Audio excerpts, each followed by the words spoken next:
Daily. Taste the Daily. அந்த tungsten சுரங்கம் அமைக்கிறது எதிர்த்து தமிழ்நாடு அரசு ஒரு தீர்மானம் ஒன்று கொண்டு வந்தாங்க. அதை நான் மனப்பூர்வமாக வரவேற்கிறேன். ஆனா அதே நிலைப்பாட்டை தானே இங்க நம்ம பரந்தூர் பிரச்சனையில எடுத்திருக்கணும். எதிர்கட்சியா இருக்கும் போது விவசாயிகளுக்கு ஆதரவு, ஆளுங்கட்சியா இருக்கும் போது விவசாயிகளுக்கு எதிர்ப்பா? எனக்கு புரியலையே. உங்க நாடகத்தெல்லாம் பார்த்துக்கிட்டு மக்கள் சும்மா இருக்க மாட்டாங்க. நீங்க உங்களோட வசதிக்காக அவங்களோட நிக்கிறதும் அவங்களோட நிக்காம இருக்கிறதும், நாடகம் ஆடுறதும் நாடகம் ஆடாம இருக்கிறதும், அது சரி. நம்புற மாதிரியே நாடகம் ஆடுறதுல தான் நீங்க கில்லாடிங்களாச்சு. நம்மளுடைய முதல் மாநில மாநாட்டுல நம்ம கட்சியினுடைய கொள்கையை பத்தி நான் எடுத்து சொன்னேன். அதுல ஒண்ணுதான் இயற்கை வள பாதுகாப்பு. சூழலியல் மற்றும் காலநிலை நெருக்கடியை எதிர்கொள்ளக்கூடிய, இயற்கைக்கு ஊறு விளைவிக்காத பகுதிசார் மாநில வளர்ச்சி பரவலாக்கம், இதான் நாம் அறிவிச்ச அந்த கொள்கை. இதை நான் இங்க சொல்றதுக்கு காரணம் ஓட்டு அரசியலுக்காக இல்ல.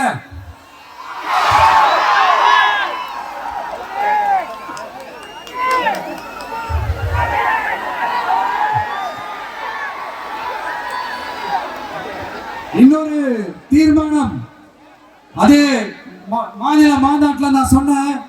அது விவசாய நிலங்கள் பாதுகாப்பு கொள்கை தீர்மானம். அதுல காஞ்சிபுரம் மாவட்டம் பரந்தூரில் 1000க்கும் மேற்பட்ட ஏக்கர் பரப்பளவில் 13 நீர்நிலைகளை அழிச்சு சென்னையை நிரந்தரமாக வெள்ளக்காடாக்கும் திட்டத்தை ஒன்றிய மாநில அரசுகள் கைவிட வேண்டும் வலியுறுத்தின. அது மட்டும் இல்லாம இந்த மண்ணுக்காகவும் மக்களுக்காகவும்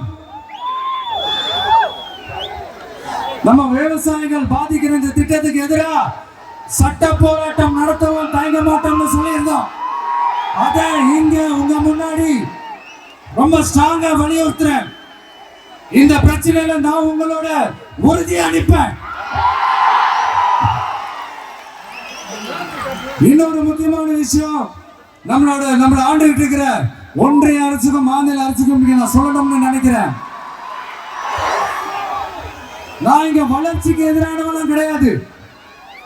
ஏர்போர்ட்டே வரக்கூடாதுன்னு நான் சொல்லல, இந்த இடத்துல வரக்கூடாதுன்னு தான் சொல்றேன். இதெல்லாம் சொல்லலன்னு வைங்களேன், இவன் வளர்ச்சிக்கு எதிரானவன் அப்படி இப்படின்னு சொல்லி ஒரு கதையை கட்டி ஆரம்பிச்சிருவாங்க. சரி, நமக்கு அதை பத்தி எல்லாம் கவலை இல்லைன்னு வைங்க. எல்லாத்துக்கும் மேல இன்னைக்கு இந்த பூமியில வாழ்ற எல்லா உயிரினங்களோட இருப்பையும் புவி வெப்பமயமாதல் பயமுறுத்திட்டு இருக்கு. அதனுடைய ரிசல்ட் தான் ஒவ்வொரு வருஷமும் இந்த மழை காலத்துல வெள்ளத்துல சென்னை சிட்டி எப்படி தத்தளிச்சுக்கிட்டு இருக்கிறது நம்ம பாக்குறோம். இப்போ ரீசன்ட் டைம்ல எடுத்த ஒரு அறிவியல் ஆய்வுல இப்படி ஒவ்வொரு வருஷம் சென்னையில வர ஃப்ளட்டுக்கு காரணமே இங்க இந்த சுற்று வட்டார பகுதியில் இருக்கிற சதுப்பு நிலங்களை, நீர்நிலைகளை அழிச்சது தான் சொல்லுது. இப்படி ஒரு சூழல் இருக்கும் போது 90% ஆஃப் விவசாய நிலங்கள், 90% ஆஃப் நீர்நிலைகளை அழிச்சு இங்க இந்த பரந்தூர் விமான நிலையத்தை கொண்டு வரணும்னு எடுக்கிற அந்த முடிவை எந்த அரசா இருந்தாலும் அது மக்கள் விரோத அரசா தான் இருக்க முடியும்.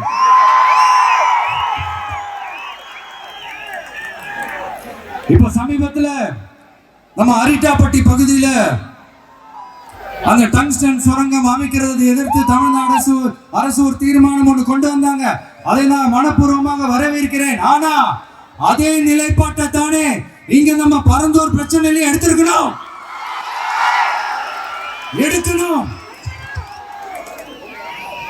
எப்படி அரிட்டாப்பட்டி பகுதி மக்கள் நம்ம மக்களோ, அதே மாதிரி தானே பரந்தூர் மக்களும் நம்ம மக்கள். அப்படித்தானே ஒரு அரசாங்கம் யோசிக்கணும். ஆனா அப்படி செய்யலையே. ஏன் செய்யல? ஏன்னா இந்த விமான நிலையத்தையும் தாண்டி இந்த திட்டத்தில் அவங்களுக்கு ஏதோ ஒரு லாபம் இருக்குது.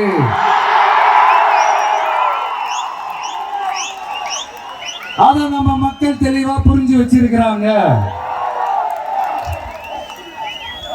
நம்மளுடைய ஆட்சியாளர்களுக்கு ஒரு சில கேள்விகள் நீங்க எதிர்கட்சியா இருக்கும் போது 8 வழிச்சாலையை எதிர்த்தீங்க, அந்த காட்டுப்பள்ளி துறைமுகத்தை எடுத்தீங்க. அதே தானே இங்கேயும், அதே நிலைப்பாடு தானே இங்கே எடுக்கணும். எதிர்கட்சியா இருக்கும் போது விவசாயிகளுக்கு ஆதரவு, ஆளுங்கட்சியா இருக்கும் போது விவசாயிகளுக்கு எதிர்ப்பா? எனக்கு புரியலையே.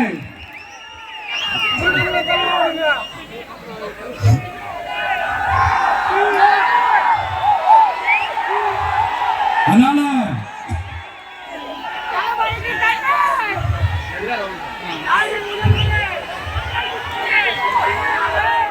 இனிமேலும் சொல்றேன், உங்க நாடகத்தெல்லாம் பார்த்துக்கிட்டு மக்கள் சும்மா இருக்க மாட்டாங்க. நீங்க உங்களோட வசதிக்காக அவங்களோட நிக்கிறதும் அவங்களோட நிக்காம இருக்கிறதும், நாடகம் ஆடுறதும் நாடகம் ஆடாம இருக்கிறதும், அது சரி. நம்புற மாதிரியே நாடகம் ஆடுறதுலதான் நீங்க கில்லாடிங்களாச்சு. அதையும் மீறி நம்ம விவசாயிங்க உங்க போராட்டத்துக்கு எதிராக போராடினாங்கன்னா பிரச்சனை தான். அதனால இனிமேல் உங்க நாடகத்தை பார்த்துக்கிட்டு மக்கள் சும்மா இருக்க மாட்டாங்க. உங்களோட இந்த விமான நிலையத்துக்காக நீங்க ஆய்வு செஞ்ச இடத்தை மறு ஆய்வு செய்யணும்னு ஒன்றிய அரசுக்கும் மாநில அரசுக்கும் நான் கேட்டுக்கிறேன். விவசாய நிலங்கள் இல்லாத இந்த பாதிப்புகள் குறைவா இருக்கிற இடங்களா பார்த்து உங்களுடைய விமான நிலையத்தை கொண்டு வாங்க. வளர்ச்சி தான் மக்களை முன்னேற்றம். ஆனா அந்த வளர்ச்சின்ற பேர்ல நடக்கிற அழிவு மக்களை ரொம்பவே பாதிக்கும்.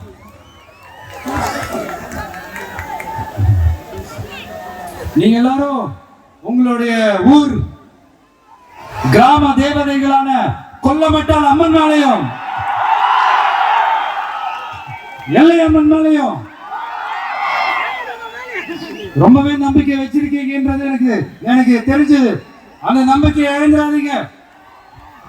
உங்களுக்காகவும் உங்க ஊருக்காகவும் இனி உங்க வீட்டு பிள்ளையான நாடும்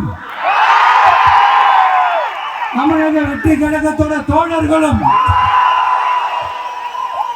சட்டத்துக்கு உட்பட்டு எல்லா வழிகளிலும் உங்களோட உறுதி அனுப்பேன். உங்களோட ஊருக்குள்ள ஏகனாபுரம் ஊருக்குள்ள வந்து அந்த திடல்ல தான் உங்க எல்லாரையும் மீட் பண்ணணும்னு நினைச்சேன். ஆனா எனக்கு பர்மிஷன் கிடைக்கல. இங்கதான் பர்மிஷன் கொடுத்தாங்க. நான் ஏன் ஊருக்குள்ள வரணும் தடைன்னு எனக்கு தெரியல. இப்படிதான் கொஞ்ச நாளைக்கு முன்னாடி நம்ம புள்ளிங்க ஒரு நோட்டீஸ் கொடுத்ததுக்கு தடை விதிச்சாங்க. ஒரு துண்டு சீட்டு நம்ம பிள்ளைங்க கொடுத்ததுக்கு. அது ஏன்னு எனக்கு புரியல. அதனால கான்ஃபிடென்ட்டா இருங்க, நல்லது நடக்கும். பாதகம் செய்பவரை கண்டால் நாம் பயம் கொள்ளலாகாது பாப்பா. மோதி மிதித்து விடு பாப்பா, அவர் முகத்தில் உமிழ்ந்து விடு பாப்பா. அண்மை செய்திகளை உடனுக்குடன் தெரிந்து கொள்ள இணைந்திருங்கள் எம் நாடு தொலைக்காட்சியுடன்.